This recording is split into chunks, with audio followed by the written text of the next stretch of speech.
Hi,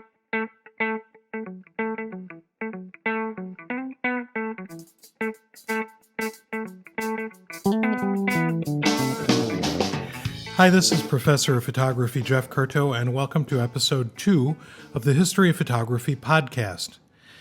Today's topic is Lisette Model, born in Vienna, Austria in 1901 and died in 1983. Model was an important street photographer of the early 20th century, defining much of what would be considered part of the street photographer's aesthetic for decades to come. An interesting aspect of Model's early life is that she trained as a musician. And of course, a lot of photographers have had that experience of training as a musician, of having musical backgrounds. And many of those photographers would end up claiming that a lot of their influence as a photographer came from their interest in and work in the field of music. And in the early 1930s and the late 1920s, Lisette Model studied music with Arnold Schoenberg, the Austrian composer, and he was also a painter and a leader in the German Expressionist movement.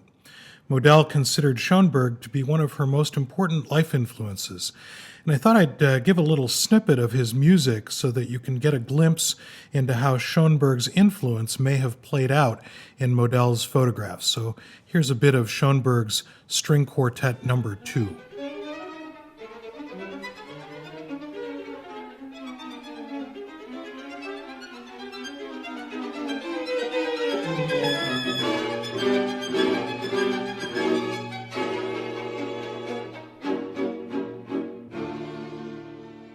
So perhaps you can sort of see the intensity of Schoenberg's music and how that intensity plays out in Model's photographs.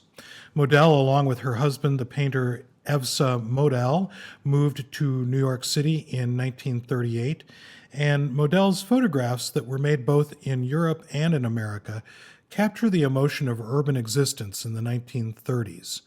In her images, we sense some of the frustration and some of the tension, some of the anxiety, and certainly the frantic tempo of life during that time, especially urban life, especially life in an urban environment.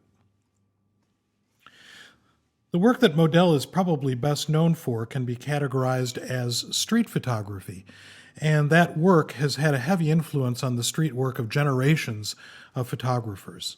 Working with a 35mm camera, something that was relatively unusual during the early years of Model's photographic life, as most photographers had been using larger format cameras, the photographs she made of ordinary people in everyday situations show those people to be kind of peculiar and also filled oftentimes with an anxious character. Model said, "Photography is an art form, which means human beings expressing their understanding of and connection with life, themselves, and other human beings." In addition to being a photographer, Model was also a passionate and tremendously influential teacher of photography, teaching in a variety of situations, including the New School in New York City. Among the students she worked with was Diane Arbus, who clearly assimilated Model's interest in candid portraits of people on the fringes of society. You can really see that influence in Arbus's photographs, and Arbus would, of course, suggest that Model was a tremendous influence on her work and on her career.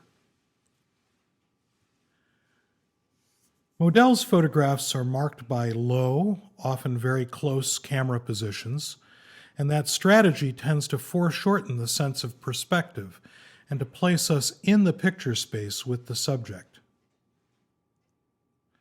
Oftentimes, Model's presence is noted by the subject, which both invites us in, but also, because of the subject's sometimes grim or off-putting demeanor, puts us off as well. A couple of quotations from Lisette Model. "The camera is an instrument of detection. We photograph not only what we know, but also what we don't know." Another one, "Speed, the fundamental condition of the activities of our day is the power of photography. Indeed, the modern art of today is the art of the split second. And then lastly, Lisette Model shown here with a self-portrait. Never take a picture of anything you are not passionately interested in.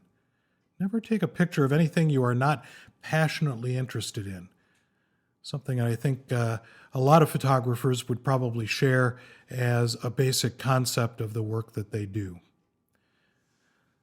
So Lisette Model, from 1901 to 1983, her lifespan primarily active in the 1930s through the 1980s. And thank you for joining me on this episode of the History of Photography podcast, and I look forward to seeing you on the next episode.